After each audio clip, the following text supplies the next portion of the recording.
Coming up, online betting odds are out, and Tua Tagovailoa, Jake Fromm, and Jarrett Stidham are all listed among Heisman favorites. But who truly has the best chance to win the award in 2018? We'll talk about it next, right here on SEC Country Live.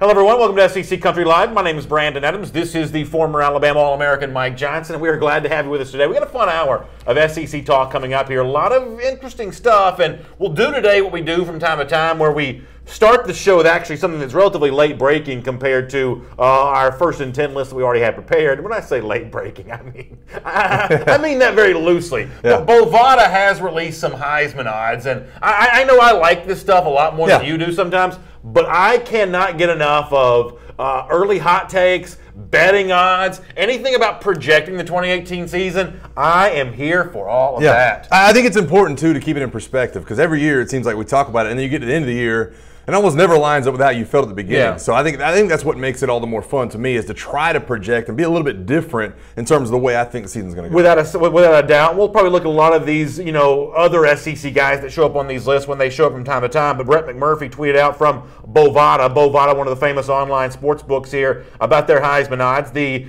overall favorite to win the award, at least right now according to Bovada, is Bryce Love, the Stanford running back who comes back to a school for his final season. Jonathan Taylor's at 8-1. Khalil Tate, the Arizona quarterback's at 9-1. Then you get into some SEC quarterbacks. Tua Tagovailoa, who, as you pointed out before the start of the show, has yet to start a game, yet to start for Alabama, but he's 10-1 right now to win the Heisman Trophy. That makes him tops among SEC guys in the list. Then you get to Jake Fromm and Jarrett Stidham, who both show up at 12-1, along with Will Grier, the West Virginia quarterback, and somebody named J.K. Dobbins. So you've got three SEC quarterbacks here up near the top of the list, at least in terms of Bovada, in terms of winning the Heisman Trophy. Do you think that Tua has a better chance of winning the award than Stidham or Fromm? I think Tua's going to be given all the tools. And I mentioned this to you a ton on the show. I think Vegas loves what Alabama and Nick Saban do, because I think it's easy to project. I think that they're not going to lose a lot of games. They're not going to beat themselves a ton. The quarterback is almost never going to have a ton of turnovers. So that you can almost bank that when you look at Vegas. When you look at the odds, it's almost like they're going to cover their back. Just in case something crazy happens, a lot of people, rabid Alabama fan base, want to throw a ton of money onto it. When I look at it, I don't know that the makeup is going to be in the right position next year for this offense for Tua to win the Heisman Trophy. I think it's very similar to what I thought the makeup was going to be this year, where the running yards, the yards you're going to get out of Damian Harris and Najee Harris and Josh Jacobs are going to overshadow, in my opinion, possibly what the things you could do in the passing game. I look at a guy like Jarrett Stidham. I look at the fact that they're losing two of their top running backs. Obviously, they're going to have to transition to more of a passing game this year down at Auburn right now.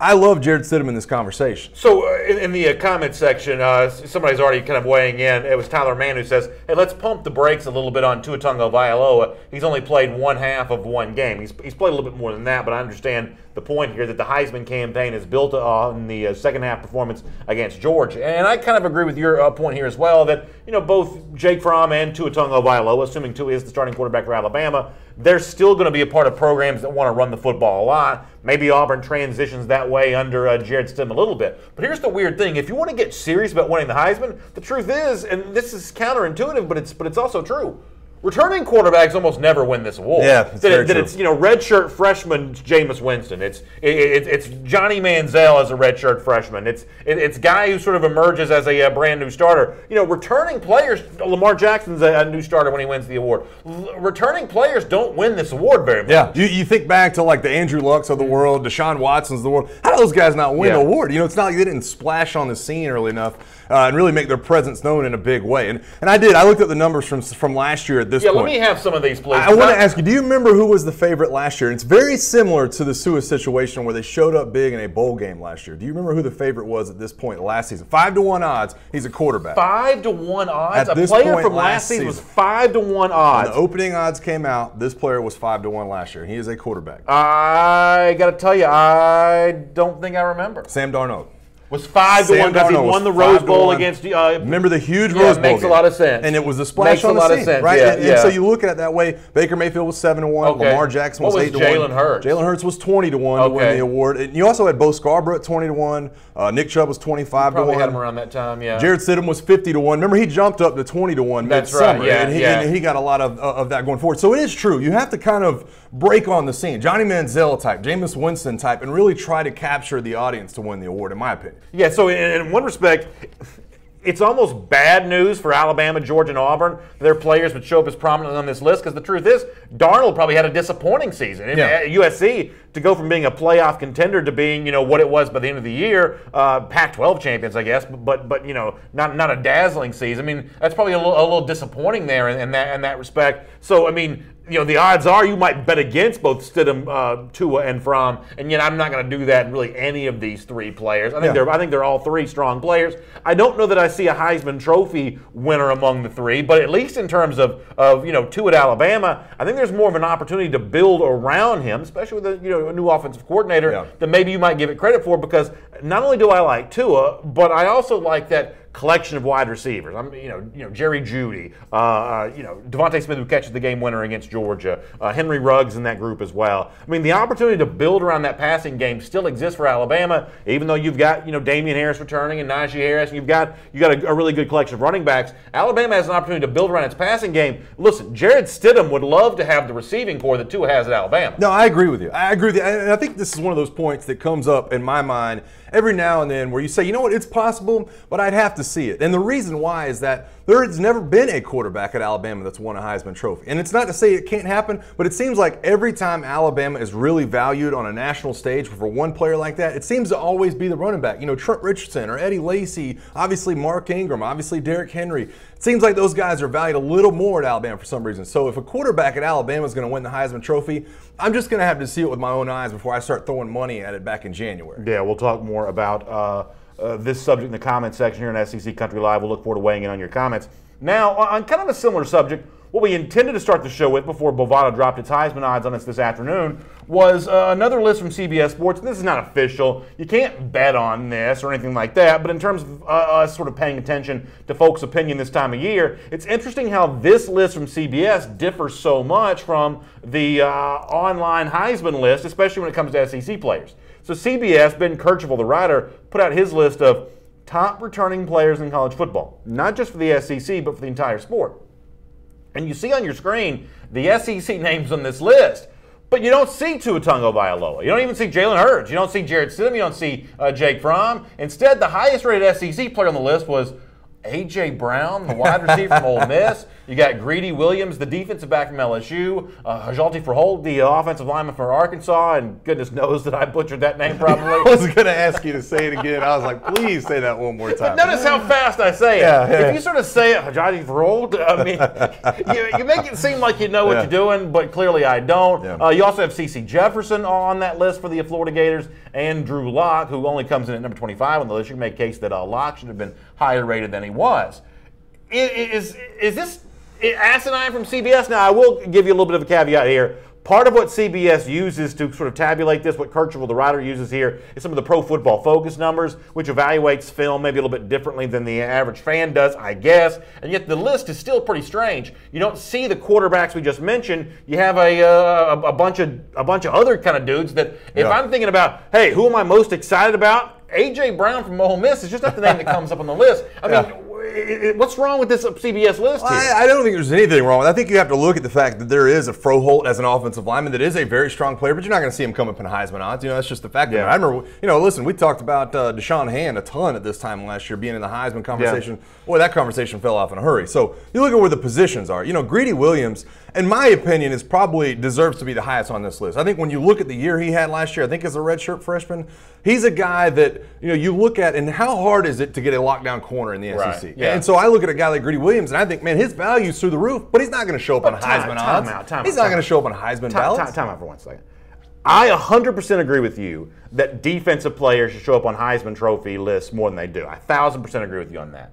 But if we're picking teams, you are not picking Greedy Williams over Jared Stidham or Tua Tagovailoa or Jake Fromm. If you do, and if we're playing Sandlot football, I'm going to beat your brains in. I mean, if you're going to give me my choice of those 3 quarterbacks and your first pick is Greedy Williams, with all due respect, that's not the best player in the SEC. Well, and that's fair. But Greedy Williams is going to make it a lot tougher for Jared Stidham or Tua Tagovailoa to complete a lot of those passes if he's locked down on some of these wide receiver cores that we talk about throughout the SEC. So, I look at the offensive lineman. I look at the fact, like a guy like CeCe Jefferson, you got to be able to rush the passer. You got to round out some of these things. And so I like the fact that CBS put this list out there and said, you know what? It's not just a quarterback or running back driven league. We're going to name some of the top players at all these positions. Frodo's incredible as an offensive lineman. A.J. Brown, 1,300 yards last year at Ole Miss, and that passing system, I think he's going to be dynamic. I just don't think those guys start to show up on those lists. Fred Breedhorst also mentions don't overlook Nick Fitzgerald, maybe for the Heisman conversation and for top returning players in the SEC. I know when you think about Moorhead, the brand new coach at Mississippi State, they're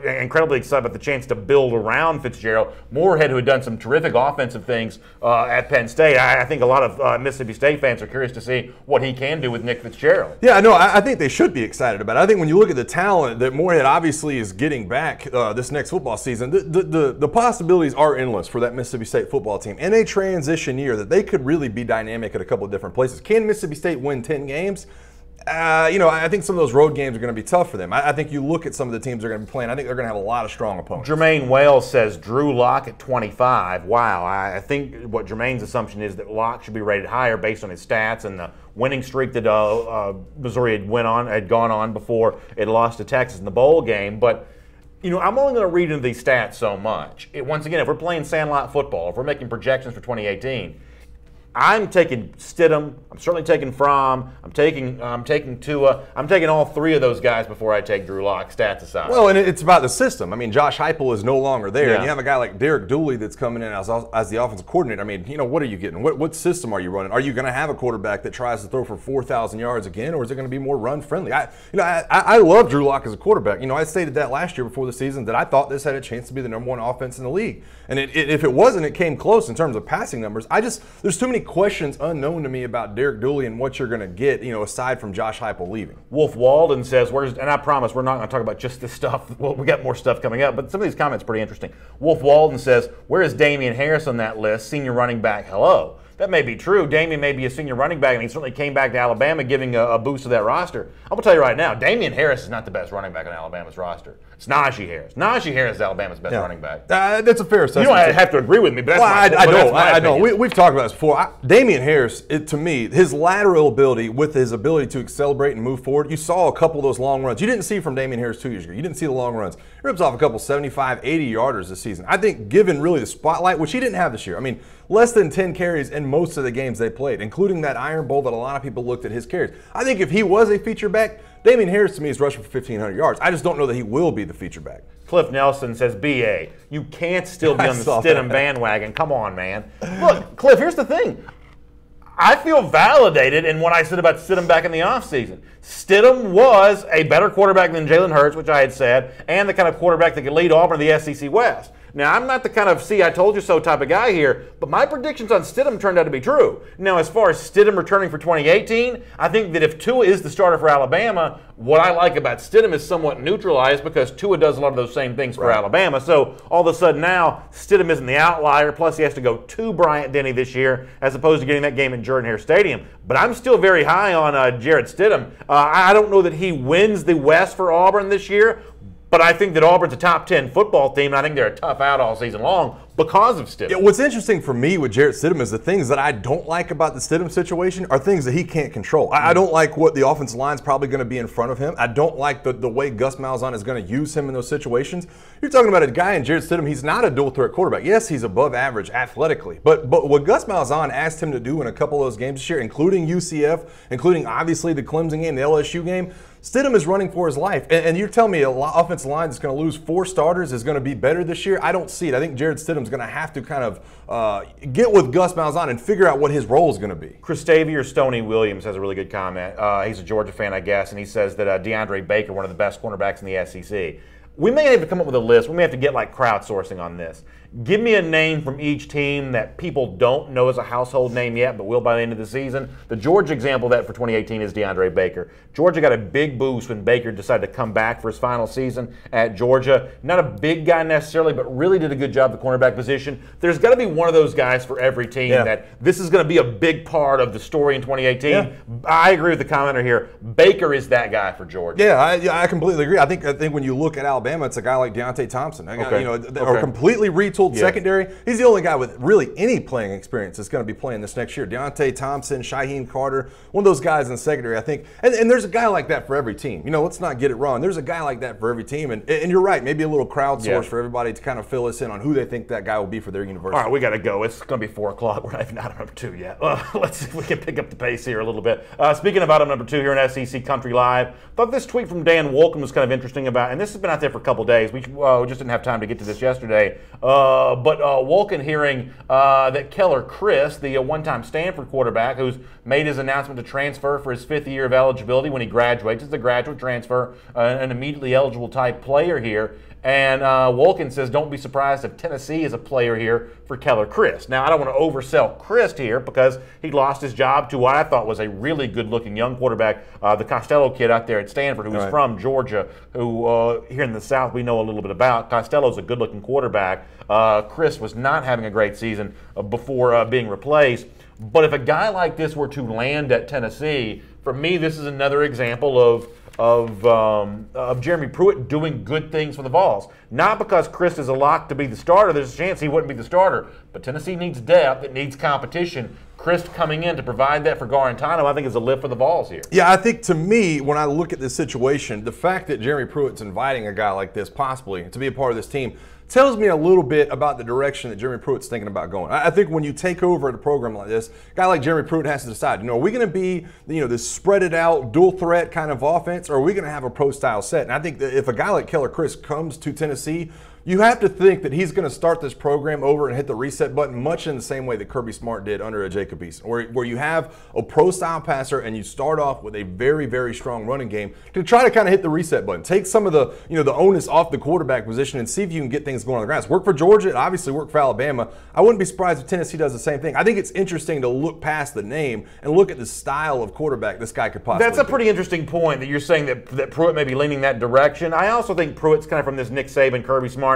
school of, hey, I just got to compile players. I got to compile talent. And so you may be right that Chris is an example of the direction he wants to go the quarterback position, or this could also be an example of this is just the player I can grab right now, and I need more bodies on this campus. It's also not a given that Chris comes to Tennessee. That's just a suggestion being made by Dan Wolken. It's worth pointing out here as well that in recent going, transfer quarterbacks haven't quite made the splash we would have expected. We didn't get a lot from Malik Zaire last year at Florida. Yeah. Didn't get a lot, when when Georgia gets the transfer quarterback from Virginia. You don't get a lot from that necessarily. Not every transfer quarterback shows up and does big things in a big way, but I think the programs that have gotten transfers recently would say, hey, we were just glad to have an extra quarterback in practice to push the guy that ultimately was named the starter. And Zaire at Florida may be the perfect example of that. And what did Jim McElwain come out and say last year when he was trying to get Zaire? We're always trying to get more bodies in the quarterback position room when they already had like 4 or 5, and now he's trying to get more. Tennessee doesn't have that many. I mean, you look at McBride and Garantano, they need to add another body. I think Alabama is much in the same way, where Alabama, if they don't get a recruit in this cycle, they've got to look at hiring somebody or getting somebody, through whether it be a junior college route or something like that. They have to get a transfer. They have to build bodies in that room for sure. Mickey Elliott, speaking of Tennessee, mentions Jauan Jennings. We're going to talk about Jennings later on this program. And listen, you're going to tell me this is unfair, and maybe it is, because Chris is not the kind of guy that Dan Mullen would want at Florida. He's looking for a different kind of quarterback than that. But the fact that Tennessee's potentially in the mix for a transfer quarterback, when I think that Florida desperately needs one. I mean, listen, Emory Jones may be the starter, and he may be there for 3 years and go on and become a first-round pick in the NFL. Right now, Florida doesn't have enough quarterbacks. Well, just let me finish my point here. This to me feels like another example of buzz around Tennessee, maybe getting Keller Chris from Stanford, that's not existing at Florida. I'm not telling you that Florida needs Chris. I'm telling you that Florida needs another quarterback. And if Tennessee gets a transfer and Florida doesn't, that's another example of it. I just think a little extra buzz around Tennessee that's not present in Gainesville right now. That's fair too, and I think when you look at Gainesville, I think they've already kind of when you talk about bringing quarterbacks in this year, you already got Emory Jones. So I don't think that that's one of their things of need right now. I think that, listen, you probably get into the summer. I think that June they're voting on these transfer rules being overturned, and maybe that changes come August. Then maybe you look at a transfer quarterback. I think that Dan Mullen has got to get in those spring practices and figure out. But I don't read anything into it. I think there's two, time periods where you get these transfers, right after the season and during the summer. And I think that, Malik Zaire, that time period, I think that's what Dan Mullen would be looking for. By the way, thank you to Chad Butler in the comment section reminding me. I totally blanked on Grayson Lambert's name. He started for Georgia for I was trying to think of it too when I was going. I totally blanked on his name. I wanted to call him Hudson Mason, every other quarterback that Georgia's had here. Thank you. I was going to try to help you out. I couldn't think of it either. This is a live show with very little script. There's plenty of potential for the forgetting of names here and the stumbling over that kind of stuff. But to go back to Florida for a second, not to turn this into a Florida topic, but it was initially about Tennessee. But if you're Dan Mullen, you go into this summer with Emory Jones and Trask is still there, and you've got Felipe Franks. Right. We feel like we know a good bit about Felipe Franks for sure. Trask is a former walk-on. I don't even really count him in this discussion. Jones is a freshman. Do you feel good about finding a starter from that trio? No, I don't think you do. I think you at that point you're leaning on Emory Jones as a true freshman, who's obviously listen. I think he's going to be an incredibly talented prospect, but I don't think he's polished enough to really take you where you want to go in year one. So I guess what I'm just saying is I don't think the window's closed. I think that Dan Mullen has plenty of time before signing day, before the start of fall camp, to find a transfer quarterback or go out and get a grad transfer. I don't think that not talking about mid-January to me is not really a bad thing for Dan Mullen. All right, so we'll talk more about that. For now, let me move on to item number 3 here on SEC Country Live. And I don't want to spend a ton of time on this, and as a former NFL player, maybe your take on this is different than mine. Mike Vrabel's the new coach of the Tennessee Titans, and he was being asked about implementing some college-style stuff and to what they do there at the NFL level in the offensive end. And he said something, maybe I'm reading out of context here, but I didn't like it. Let me show you the tweet that sort of captures the quote. Cameron Wolfe, the writer here, who's he covers the Titans for ESPN.com. He says, Mike Vrabel on how much the college scheme is going to come into play for him. Here's the quote from Vrabel, the new Titans coach. The NFL has the greatest farm system in the world. We pay those coaches $10 million a year to be our farm system. Nick Saban's our farm system. Urban Meyer is our farm system. I think I know what he means here. But this sort of arrogance on the part of an NFL coach who's been on the job for 5 seconds is such a huge turnoff for me. Yeah. Listen, I watched the conference championship games this past Sunday. I watched the Super Bowl, I guess. I don't care a rip about the NFL, and it's quotes like this from Mike Vrabel that turn me off. I mean, this is a little arrogant to say that you're not paying Saban and Meyer. They make that money. But they're not paid that money to be your farm system in the NFL. Yeah, I think the problem. Listen, I wasn't offended by it all because I think this is one of those unspoken things, around NFL circles where, hey, this is the premier, this is the pro league. Those guys underneath us are a different thing. The problem I had with it is I think, a guy in Mike Vrabel that worked under Urban Meyer at Ohio State that has been around that program. To me, it felt like Vrabel was kind of asserting himself as a superior to some of those guys. Those guys are down here on our farm system. Exactly. I wasn't offended by it, but if I was Nick Saban or Urban Meyer, I might look at him and go, hey, listen, you're a joke. You've been a head coach for 5 minutes. Mike Vrabel would be at Alabama, a grad assistant. Exactly. That's my point. I think I wasn't offended by it. I have been in those circles. I understand that, listen, I treated it as a farm system. That's how I treated it as. I went and got my degree, and I did everything I could to make it to the professional level of football. That's how a lot of players treat it. So I don't think players get offended by it.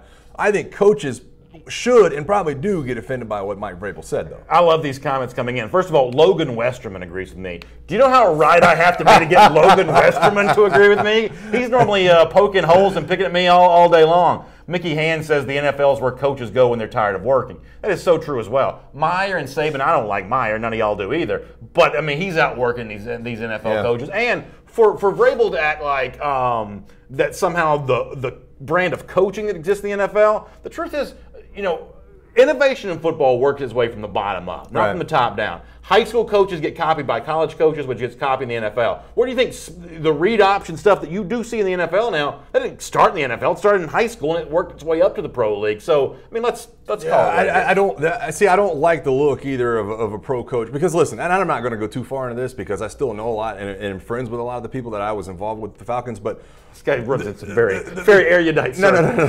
What I was going to say was the coaching I got at Alabama was was probably a little bit ahead of what I got with Atlanta. You know what I mean? Like, that's going to sound bad. That's going to sound bad. But I had a guy in Joe Pendry who was in the NFL for 30 years. Yeah. I mean, I got an incredible amount of coaching in Alabama. So I don't want to hear from any NFL coaches that, hey, we're this much better. It's just not true. So we got a lot of SEC fans who are also Falcons fans watching the show, and all of a sudden they're like, okay, so that's what the problem was with the Falcons maybe then. So we'll kind of let that be what it is there. We'll move on here to item number 4 here on SEC Country Live. And speaking of Alabama, and listen, to the victor goes the spoils, I guess, but Nick Saban, when he spoke on Saturday during the National Championship Parade, Mike and our buddy Hannah Chalker were covering that for us here at the SEC Country Facebook page. Well, you know, Saban, we played you some of the video of this yesterday, but Saban sending a message out to the players still on the Alabama roster, maybe the players about to be on the Alabama roster. Here's what Saban told them at the time. And to the players that are coming back, get ready for the challenges of the future, and let everybody know that we're not finished. So Saban says we're not finished. The players fill in the rest of that phrase, we're not finished yet. And as I said, that's not just on the field, that's also in recruiting as well. We've seen some examples on social media that Alabama really leaning on that national championship to help it close here in recruiting. Let me show you a few screen grabs. First of all, this is James Foster, the quarterback from Montgomery, who's kind of in the mix for LSU a little bit. Been one-time Missouri commit. He says, I enjoyed my official visit to Alabama. Roll Tide. You see him there with the national championship trophy. We have a couple more of these we can show you. Malik Langham, who is just shooting up the recruiting boards here 24/7, really upgrading his recent grade. He's thought to be an Alabama lean. He's pictured there with the national championship trophy. I think we also have Justin Ross here as well. And you want to talk about an embarrassment of riches for wide receiver for Alabama already in the roster. Ross enjoyed his visit to Alabama. Photographed not just the national championship trophy, but I believe, help me if I'm wrong here, that's an old school crystal football too. They don't give them crystal footballs anymore, do they? I don't know. That's from like way back in your era. Yeah, that's a great question. That's back in the leather helmet era. The coach's poll. I mean, it could be a different trophy, but I don't think it is. I don't think it's in the comments there section. was one on display at the parade, but I'm not sure. Yeah, coach's trophy. Say it again. So you still get a crystal football? I don't know. Is it? Yeah, from the coaches poll. Is that right? Okay, I didn't realize you still got one. I thought the only national championship was. First of all, that crystal football's worth a good bit of money to be getting one of those. There was a dad at Alabama that broke one like 2 years ago. Oh, yeah. Orson Charles broke one at Florida. A lot of these things have been broken from time to time. But nonetheless, Alabama using these trophies, using that national championship heritage. And listen, this is one of the things, Mike, about recruiting. And everybody who's not Alabama and the SEC has to deal with this. It is really hard to make up ground against whoever the sort of viewed market leader is. And Alabama right now is not the highest rated SEC team when it comes to recruiting, but they have been number one for a while, and they were number one on the field, and Alabama's obviously going to use that to its strength when it comes to this 2018 recruiting class as well. I think it's a smart thing. And by the way, let's backtrack a little bit. Were you trying to say that Malik Langham got a little Bama bump? Was that the implied? You know, he's really shooting up draft boards. He's a Bama lean right now. Why do you have to open up the scale? I thought I read between the lines right there. I was just making sure. Everybody, listen. See, you're going to get the Alabama people mad at me on this. That's what. The idea of a Bama bump for recruits is something that's sort of well known in internet circles. Langham may be the best example of that. I'm just Some of the people on our comment section can tell you better than I can how many spots Langham shut up the board for them. Somebody can tell you exactly how many it was. I just wanted to press it and make sure it was on the record that we have, Malik Langham got the Bama bump. I just wanted to be sure. Don't get these people stirred up. But my point being is that it is smart. I think there's a ton of different elements. First of all, the biggest recruiting weekend of the year, you do it on the same weekend as the national championship parade. That's hard to argue with. And I think that the amount of talent you had in town when you look at obviously Tyson Campbell, when you look at Taylor Stewart, when you look at a guy like Malik Langham or James Foster, or Justin Ross, some of the other kids they had in town. It's just hard to say no to. I guarantee you, they all got pictures with the Heisman trophies at Alabama. They got pictures with the old crystal balls, the trophy case. They were rolled out the red carpet for. And obviously, Bama's had a ton of success in recruiting, but that, I think, is a great recruiting tactic to bring it in and have a photo shoot with the trophy. All right, so Max McDonald says that they do still reward the crystal football for the coach's trophy, which is what our folks help us out with the show. Can I see that Justin Ross tweet again? Because this leads to a question for me then. If you look at the college football playoff national championship trophy, the truth is that's a pretty ugly trophy. I mean, the college football playoff logo looks like a football wrapped in 2 bananas. I mean, Like the crystal football is like this great looking thing. Yeah. How is it that we only sort of show the playoff trophy? The crystal football is still the better looking of those two trophies. It's whoever's paying the bills, man. Whoever's paying the bills for the national title game or the semifinal. Somebody in the comment section, I got to try to find this, but somebody in the comment section said that the crystal football is worth $30,000, $30 grand. Yeah, Kerry Mark Johnson says it's $30 grand for the crystal football. The crystal football looks like that. You could have made that college football playoff, the black trophy with the football on the top of it. You could have made that thing for $15. Yeah. Like some tinfoil. You could go into one of these frame stores, one of these trophy stores, and do like kids' jerseys. You get that college football trophy made. I'm always going to be partial to the crystal ball. Sure. I mean, way back in your era, that's what they were giving out for the championship. A couple decades ago, yeah. Listen, back in that leather helmet era, that's what they were doing. Yeah. All right, let's talk a little LSU here. Item number 5 here on our SEC Country Live 1st and 10. Now, let me give you I should have a disclaimer on the screen for this. I won't, but we should have one that says, this is not going to happen, apparently. But I think the idea is pretty cool. So for a lot of our SEC Country team sites, they'll do what's called a question of the day. People will submit tweets about this, and people kind of weigh in on different subjects. An example of that from LSU, I thought this was kind of interesting.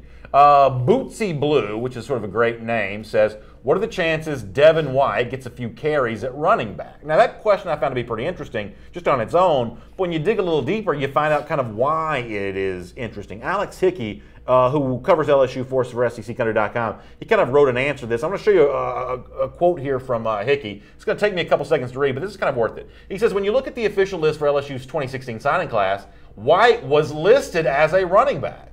Alex Hickey says even Alabama recruited him as a running back, and the allure of playing defense is what kind of brought him to LSU. He says there's a precedent for such a thing, guys like Devin White playing running back. Linebacker Miles Jack, who, by the way, is very good for the Jacksonville Jaguars. He was a key piece. I guess he also says the same thing. Jacksonville Jaguars playoff run. He played both ways for UCLA in his 2 full seasons with the Bruins. Jack had 38 carries for 267 yards and 7 touchdowns. 2013, another nice year in 2014. It's not crazy to picture White in that type of red zone role.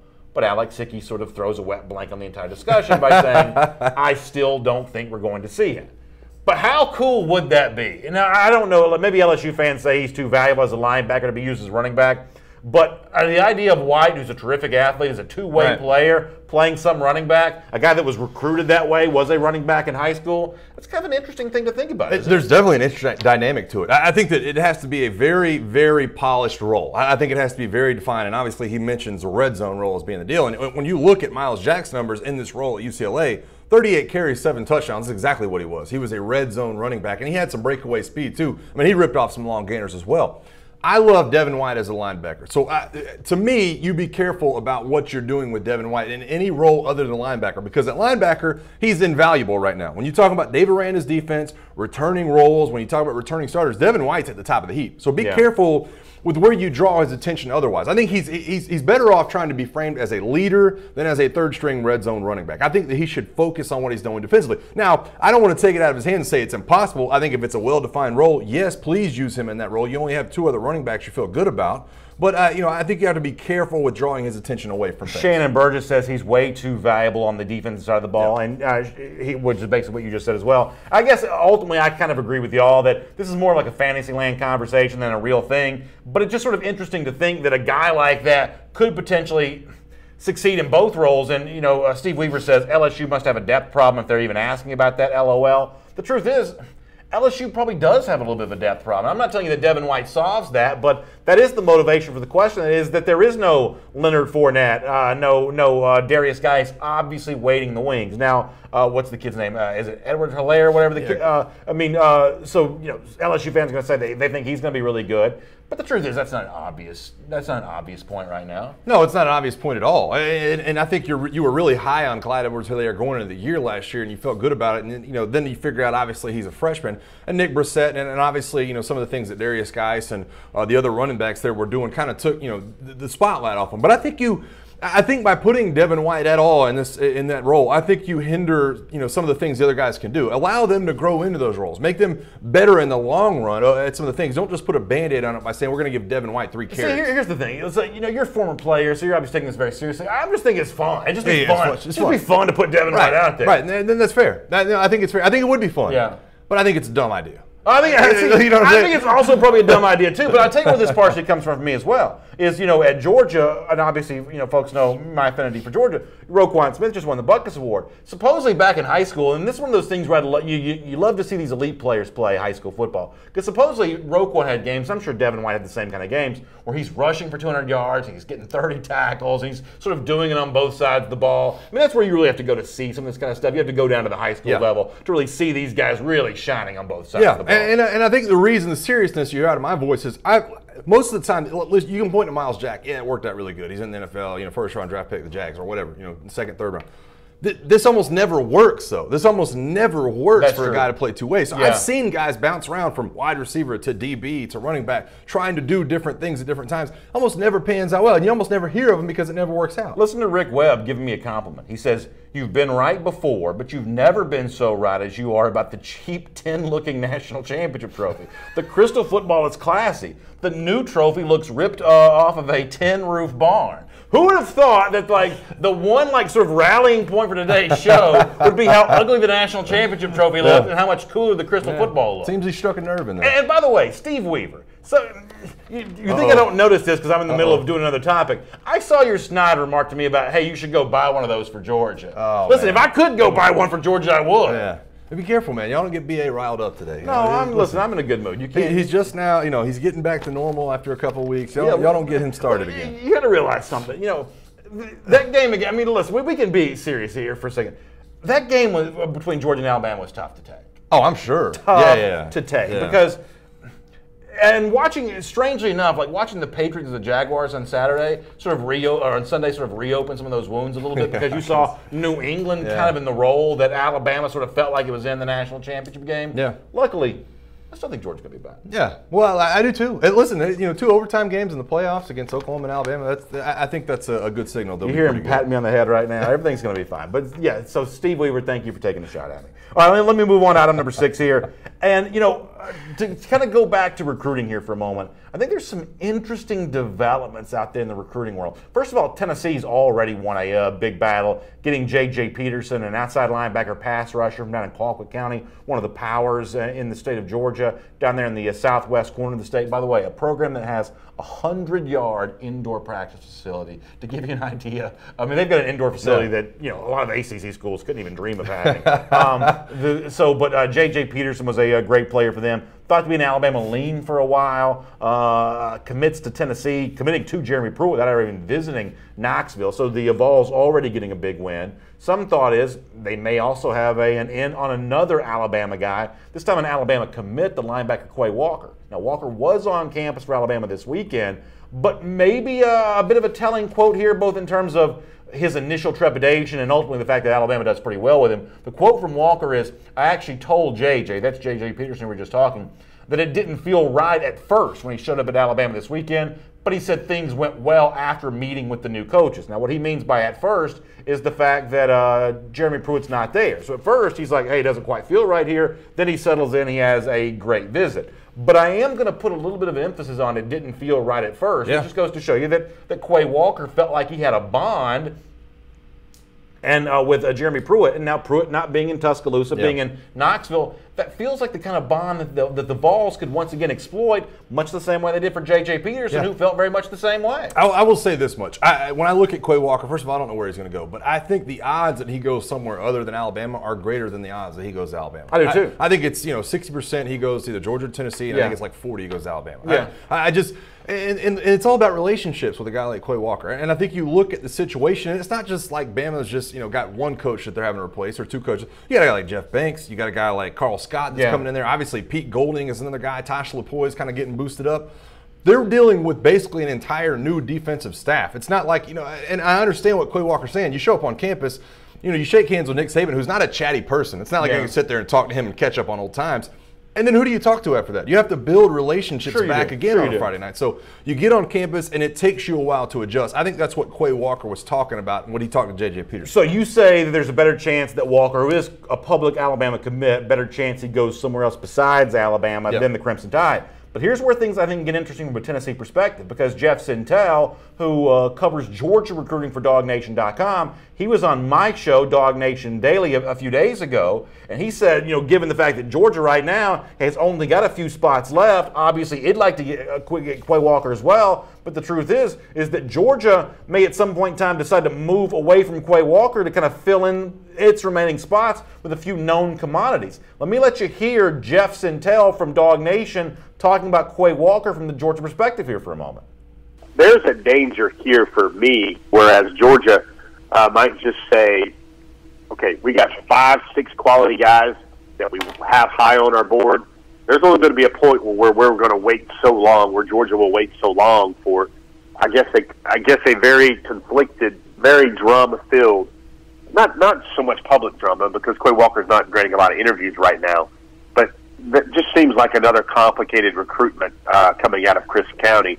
And there may just come a point, no matter how vastly talented Quay Walker is, that Georgia hears enough yeses from enough quality guys at the top of their board that Georgia might just choose to look elsewhere. So that's Jeff Sintel from DogNation.com on Quay Walker. When he references a complicated recruitment from Crisp County, he's also hearkening back to Marcavius Big Cat Bryant last year, which chose Auburn over Georgia in a way that some Georgia fans kind of raised an eyebrow at. So that's the story there. Now, Walker is still expected to visit Georgia, so what Jeff's saying is by no means a done deal. Right. But if you're saying a better chance that Walker goes somewhere else besides Alabama, I might give a little edge to Tennessee over Georgia here for a moment, which I think would be a huge story given Pruitt's early impact there with the Vols. You think that because Georgia might look elsewhere that you give the edge to Tennessee? Is that what you're saying? Yeah, that if Jeff Sintel, a guy that's plugged into Georgia recruiting, says, hey, there's a chance that Georgia might not wait around on Quay Walker. Not saying that they won't wait around on Walker, but they might look towards, like, say, another linebacker like Otis Reese, who's a public Michigan commit, but nobody thinks he's going to Michigan. Might look at some other defensive players like a Rick Sandage, a defensive tackle out of North Carolina, or Leon O'Neal, a safety from Texas, that's gotten in the mix as of late. The fact that there's some doubt about Walker's relationship with Georgia, I think, opens the door for Tennessee even more. It possibly does. It possibly does. I have a hard time believing he's going to go to Tennessee over Georgia and Alabama, but it definitely is possible. I think when you look at Quay Walker and you look at his recruitment, I would have to think that if Kirby Smart's willing to look another direction, that he wouldn't have Quay Walker on campus this weekend. That's just my personal opinion. I think the way Kirby Smart does things is, if we're going to look another direction, we feel more confident about somebody else saying yes, then I don't know why you'd have Quay Walker on campus and keep your scholarship open and still have him visit and go through all those things. Now, with that being said, if he got on campus, maybe Kirby Smart says, hey, you need to decide today or we're going to move in another direction. I could see that happening for sure. Does Jeremy Pruitt win the recruitment in that aspect? Maybe so. I would give it a coin flip at that point between Tennessee and Alabama. Let me just make a quick final point on this.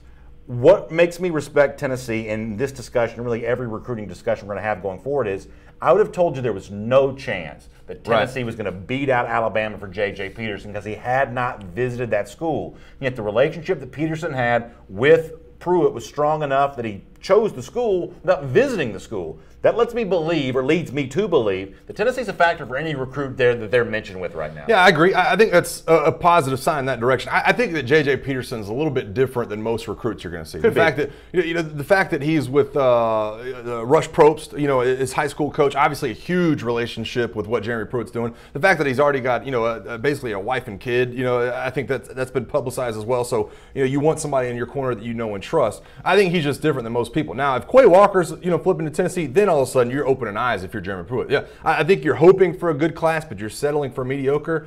All of a sudden, if you start to get some of these top-level recruits, Jeremy Pruitt's going to open some eyes for sure. All right, let's do it. Item number 7 here on SEC Country Live. Our first and 10. And by the way, I love Logan Westerman's comment about this. He says, can we please skip the Florida kicker story because it just reminds me that Papanastos is still kicking for Alabama. That's a pretty funny line from Logan. But in this case, it's the former Florida kicker Eddie Pinheiro making some news here for not what he did on the football field, but for what he did away from the football field. We'll show you this on social media here. Pinheiro put this out. He says, everyone please read this. This is a perfect example of why you should never put your hands on a woman. You will go to jail for a long time. Treat women with respect. And the picture here is from the Gainesville Police Department, a public service award to Pinheiro for breaking up a domestic disturbance of some kind.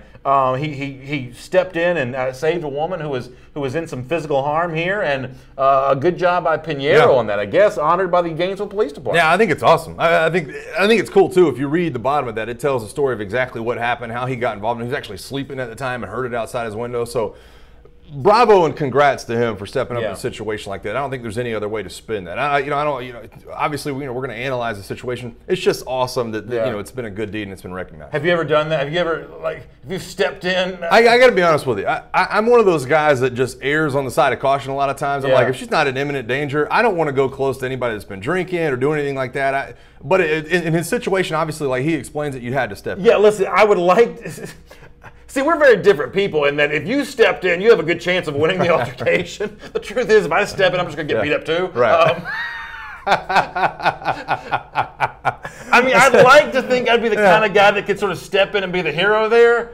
Truth is, my chance of being successful, I'm not going to have stepped in and called 911. Right. Yeah. That's what you probably should do in most situations like that. That's what I'm saying. Like, I'm very timid in situations like that. Do I step in? Do I not step in? But obviously, in Eddie Pinheiro's case, he had to step in. Is it a humble brag to tweet this out, or are we okay with this? Maybe in a slight way, but I'm okay with it because he deserves it. Because he deserves it, I'm okay. It's a weird thing because it's a heroic action. We wouldn't know about this if you hadn't tweeted it. Right. But you still sort of tweeted it out. Yeah. Hey, let it ride. Look what I did. I don't blame him. Let it ride. No, it's a good job. Listen, it's a good job. He's a hero, and he's certainly more heroic than I would ever be. There's no doubt about that whatsoever. All right, item number 8 here. I think this is kind of interesting. Take a look at the quarterback situation. Lindsey Scott, former Louisiana Player of the Year, one-time LSU quarterback, left that program. LSU kind of needs a quarterback, and according to what Scott has put on Twitter, now his Twitter feed is now private, so we can't see this tweet for ourselves. But Lindsey Scott choosing to spend the next chapter of his football life at Missouri. Yeah. My guess is this is a game for the Tigers program. They obviously need a quarterback, after the Drew Lock era comes to an end. Are we viewing it as a loss for LSU that a quarterback that left that program is good enough to go play at another SEC school? I mean, it feels like LSU could use a Lindsey Scott right now. It feels like that because obviously you haven't seen him go to the field. I think the fact that he's been in and around the LSU program, and they've obviously moved in a different direction. They made that choice last year when they decided, Miles Brennan was going to get snaps ahead of what Lindsey Scott was doing. That's why he left the program. So I think they made that decision a long time ago.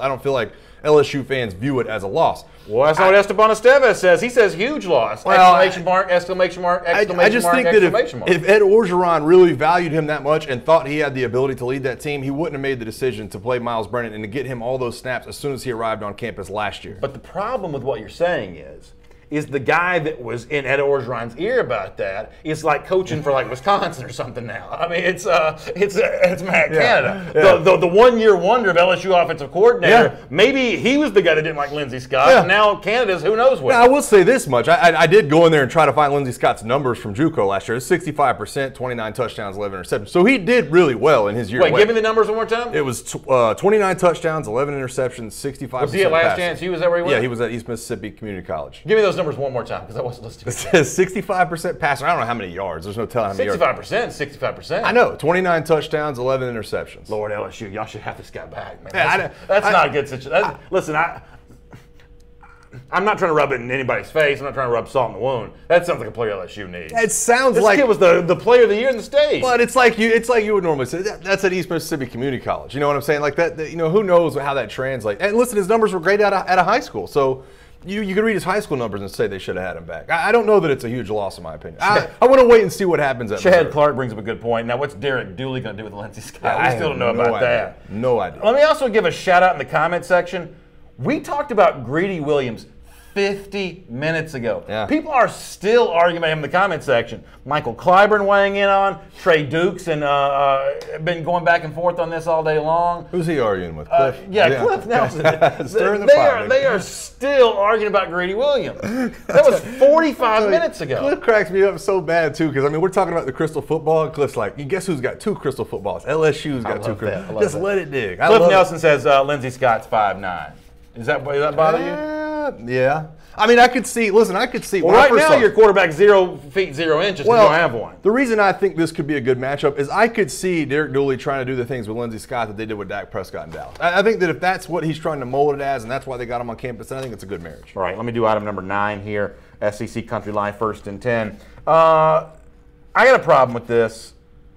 You tell me if I'm wrong about this. I thought Eric Bolin had an interesting piece at SECCountry.com looking at some recruiting work for Chad Morris there at Arkansas. Morris attracts a junior college running back in the fold, and as Bolin points out, junior college running backs come to play. But what does that mean for the running backs already on the LSU roster, or I should say the Arkansas roster? Specifically for me, Devwah Whaley, one of the highest recruits of the kind of tail end of the Brett Bielema era. Let me read you a couple sentences here from Eric at SECCountry.com. He says, boy, that's the junior college running back that comes in. He isn't planning to attend Arkansas to sit on the bench. He's got offers from other power conference schools. He seems like the type of player who wants to start or at least serve in a timeshare his first full season from junior college. Eric Bolin goes on to say, this is at SECCountry.com. If that's the case, what does that say about Chad Morris and the offensive staff? What do they think about what Arkansas has in the backfield right now? And Bolin in the SEC Country piece kind of goes on to answer his own question in that it probably doesn't look good for a guy like Devwah Whaley, who may be out of favor, Bolin suggests, in Chad Morris's new offense. Now listen, Morris has a right to run the program the way he wants to, and coaches who are going to be there for a long term, their philosophy is more important than a short-term player. But as it stands right now, Arkansas does not have enough players. Right. They cannot afford not to use the ones they do have, which would really be an eye-opener for me if Devwah Whaley is just an ornament that's not being used by Morris in his first season. Well, and I got to read Chris Carlson's comment too. He says Arkansas better be moving away from Whaley. He was tiptoeing last year. He was a major letdown. The most dynamic and explosive player on the team couldn't even get playing time under Coach BB. TJ Hammonds was a better back. I agree with that so much. And let's rewind to a year when Raleigh Williams was going to the spring game. We talked about best running back duos in the SEC, and Raleigh Williams and Devwah Whaley, to me, were right up there near the top. Yeah. We were talking about them with Cam Petway and Kerryon Johnson and Chubb and Michelle and Bo Scarborough and Damien Harris, and it was all those guys kind of bunched together. Then Raleigh gets a neck injury. So you assume that Whaley's going to move into that number 1 role. David Williams transfers over. You thought you still had a good 1-2 punch. I never saw it from Devwah Whaley one time this year. I didn't like how indecisive he was. I didn't like the way he meshed with the offensive line. I didn't like the inability of him to kind of make these breakaway runs. I wasn't sure how he fit in the scheme under Brett Bielema, and I really thought it cost this team a ton of games and a ton of offensive performance. So I have to believe that they are moving in a different direction. I won't pretend that I saw every snap that Arkansas played this year, but I have heard Chris Carlson who said that in the comment section? I have heard what some Arkansas fans have said, that Whaley just underperformed in 2017. That might be true. But am I wrong for saying that if I've got an offensive-minded head coach, his job is to prevent that from being the case in 2018, not just to sort of discard a guy that – I mean, listen, the one thing we always say about Arkansas is their path to victory is by utilizing guys from Texas. Well, listen, Whaley was a big-time running back out of high school coming out of the state of Texas. I mean, that feels like the prototype of the kind of player that you've got to be leaning on if you're Chad Morris going forward. Now, maybe he wants a different brand of running back. I totally understand that. But it is a red flag for me when on a team that already doesn't have enough talent, we're writing stories about how Chad Morris might not use the talent that Arkansas does have. Right. I think you're definitely right. I'm not saying that this guy is going to be, he's going to be destined to sit on the bench the entire year. I just think that what I saw last year, I thought Devwah Whaley would be the feature back, and I thought he'd be a good feature back for Arkansas. He was playing in not mop-up time, but that kind of backup role under Raleigh Williams, and I thought, man, he'll just take over that running back role and move forward and be the feature back. I think he's lost the ability to be that feature back, if not lost the ability to be the number 2 back. I think that you're going to find a role for him. He's going to be that maybe 3rd/2nd running back, but by no means do I think he will be featured in Chad Morris's offense. Just change the subject here for a moment. Cody McCormick in the comment section talking about Georgia cornerback DeAndre Baker, who we mentioned also better part of an hour ago. He says Baker was the GOAT at cornerback last year. Enough said. Thank you. Come again. If you don't know much about football and our show today was your sort of like entry into a football conversation, you would think DeAndre Baker was Deion Sanders. He has been mentioned 426 times in our comment section today. You would literally think that he was one of the all-time great college football players based on the way that he's been name-checked in our comment section today alone. That's why I love Georgia fans. Well, listen, it's like that. I mean, how many times we talk about Greedy Williams, too? I think it's just, and it's exactly what I pointed to about Greedy Williams at the top of the show. It's just so hard to find a good lockdown corner in SEC football. So I think that when you fall in love with one and you find one, boy, you hold on to that lockdown corner and you ride that thing all the way to the NFL. That's true. Yeah, that's a really good point. All right, item number 10 here, SEC Country Live. So earlier in the show, somebody mentioned Jauan Jennings. Jennings had this thing, the Tennessee wide receiver, maybe former Tennessee wide receiver. I guess that's the whole point of this discussion we're about to have. Is he a current or is he a former? But Jennings put some stuff out on Instagram the other day that made it seem like he's coming back to play for Tennessee. Well, that may be news to the folks at Tennessee. I want to play a little audio here. This is the Eric Ainge radio show from WNML there in Knoxville, Tennessee. I want to play you Ainge's question to Tennessee Athletic Director Philip Fulmer, because Ainge asked about Jennings. Jennings is the subject of Fulmer's answer, who speaks on behalf of the Tennessee football program here. Let's talk about all the ramifications of what Fulmer's asked and what his answer is when it comes to a player who may or may not be on the Tennessee roster this fall. Jauan Jennings has been a big topic amongst fans. And I know when you were head coach, there were certainly guys that got second opportunities and really helped them and helped change their life. When you're advising Jeremy Pruitt on somebody like a Jauan Jennings that you have the opportunity to help by being part of the program, how do you advise and how do you look at a guy and decide this is worth taking the risk on our reputation on to help somebody beyond the game of football? Yeah, Jauan had more embarrassed himself, really, than anybody else. He was responsible. And, management's an issue. You've got to make kids understand. My job was I sat down and talked to him, it was back. Am I the coach or am I the athletic director? Right. Yeah. So as the athletic director, I did my due diligence and job, but the responsibility is Jeremy, and Jeremy put it back on Jauan. He's got a lot to do to prove that he wants to be on this football team, as he should. If history has any kind of truth to it, he won't make it with what he's done before. But if he changes and listens and learns and everything, then he'll get there in the fall. So let me tell you why I'm concerned about this a little bit. Ainge, who obviously has great respect for Fulmer, that's understandable, says, how are you advising Jeremy Pruitt? I don't know that this is Fulmer's job to advise on Pruitt here. I mean, I got that same feel. In most athletic director situations, the athletic director would stay out of the way and let the football coach be the only one who speaks on this behalf. I'm not telling you it's wrong for Fulmer to do interviews, but this is not just any athletic director doing an interview, because almost all of them do some media availability. This is the former Tennessee coach. And I got to tell you, his answer on Jauan Jennings, who got in some trouble at Tennessee for what he said on social media about the previous coaching regime, and if I'm not mistaken, it's Brady Hoke, the interim coach in particular, who Jennings really took a lot of his ire out on social media, and that's one of the reasons why he's not welcome at Tennessee right now, because of what he said about Brady Hoke. But Fulmer kind of poisons the jury pool here a little bit by saying if Jennings passes an indication, he's not going to make it again. Yeah. I mean, it certainly seems like Fulmer's leaning the direction of Jennings not being a part of this team, and I'm going to read between the lines here and say that's not what Pruitt's thinking. Otherwise, Pruitt wouldn't be giving him a chance at all. The fact that Pruitt's leaving the door open means that he wants to find some sort of path back to the program. It seems like Fulmer's kind of... There's a way of looking at this that makes it seem like Fulmer's meddling. Am I wrong for saying that? No, I feel exactly the same way. I feel like, listen, this is Jeremy Pruitt's decision. Jeremy Pruitt is the one trying to change the culture at Tennessee. It's not, Philip Fulmer has been a part of the culture at Tennessee. Jeremy Pruitt's trying to change the culture at Tennessee. That's why I find myself so divided over the decision, because I've been a part of a culture change, and it's hard. You don't want to keep some of these players around, but in order to perform on the field, sometimes you have to. That's why you have the first year blues for a lot of these good head coaches. They come in and they're not very good in year one because it's hard to change the culture. I think when I look at Jauan Jennings, he's going to have to get out of his own way. And aside from making the decision on that, and we'll talk about Jeremy Pruitt, at another time. I don't like the fact that you do have Philip Fulmer kind of putting his 2 cents in and saying, well, you know what? If history is an indicator, he won't make it. I don't think that's fair for Pruitt or Jauan Jennings. I don't think so either. And by the way, it's good to hear from Christopher P. Smith on this subject, who says, should Fulmer be the guy giving advice to Pruitt as the AD? I think that's a fair question. Jeff Delabovi kind of saying the same thing, that Fulmer's the AD, not the coach. In other words, I think what we're hearing here from some of our commenters is, let's let Jeremy Pruitt speak on behalf of the football program. And maybe I'm unfair for saying this, but okay, so Jennings' crime here, and I say crime in quotation marks, it's not a crime, but what got him in trouble, maybe sin's a better word, what got him in trouble at Tennessee was showing a lack of respect for his coaches. But this was a coaching staff that may not have been worthy of that much respect. Yeah. Maybe Jeremy Pruitt says, I'm running a different kind of organization, and whatever beef Jennings had with the previous coaching staff, that didn't happen under my watch. Yeah.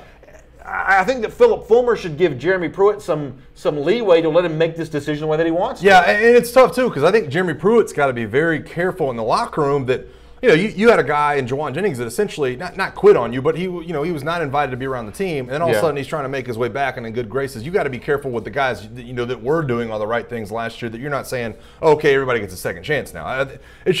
It's such an intricate topic, and there's so many different details to be announced. I just don't think that the way I look at it, Philip Fulmer is the one that should be commenting on this publicly. Mickey Elliott says, you're misinformed. He's already said it was up to the coach. You're just afraid he's going to beat your Bulldogs again, LOL. Okay, so here's the thing. Georgia won 41-0 against Tennessee, so right now Georgia's doing pretty well in this battle. But you are right to say that he said it was up to the coach. I think the point that Mike and I are making is, it's one thing to say that with words and then go on in another series of words that totally undermine the idea, hey, this is Jeremy Pruitt's decision. A lot of the stuff that Philip Fulmer just said, not consistent with the idea that it's Pruitt's decision. Yes, Fulmer said that, but that's not all he said. Right. No, I think, listen, and I'm going to try to bring this home for a Tennessee fan that feels like this. I'm rooting for Jeremy Pruitt to be good at Tennessee. I'm rooting for Jauan Jennings to get back in the good graces of the Tennessee program. I'm rooting for a cultural turnaround. I don't think Philip Fulmer is helping the cultural turnaround in Knoxville. I think right now he's working against it. I don't have any problem with him doing an interview, but don't talk about Jauan Jennings, don't talk about his path back to the football team, and don't talk about the decision that Jeremy Pruitt's going to have to make in the future. I don't think it helps anybody. I think the way to answer that is with something close to a no comment. Hey, this is Jeremy Pruitt's decision, how he wants to handle Jauan Jennings. Real quick final point, because we're running late here. Would you want to play with a guy who had been too vocal on social media, airing some of the team's dirty laundry on social media? Would you want to play with that guy? It's tough because it's such a different day and age than when I played football. You just didn't have those issues. So I think that you have to approach it from a new age standpoint. That's just not something I would have wanted to deal with when I was playing football. All right. But I think he deserves the right to have a second chance. Here at SEC Country Live, we always close the show the same way. We're always looking for champions of life. And today, an example coming from the SEC. Now, I'm going to tell this story for you. So apparently, actually, the truth is, we don't know the story, but I'm going to read between the lines here. It looks like Texas A&M quarterback Nick Starkel had visited a restaurant, watering hole, something along those lines. And apparently, I'm guessing here, we don't know this, apparently he had become kind of smitten with one of the establishment's employees. Maybe didn't ask for that phone number when he had a chance, and so utilized social media to try to get a second chance here. The reason why I think that is because of this situation here on Twitter. Starkel tweets out, I need some help, Aggie Land. If anyone knows a girl named Lindsay that works at Hullabaloo Diner, DM me. Hope this works, with the emoji there. And then Taylor Carolyn coming back at him, he says the one and only, and Lindsay with her, I guess, Twitter credentials there.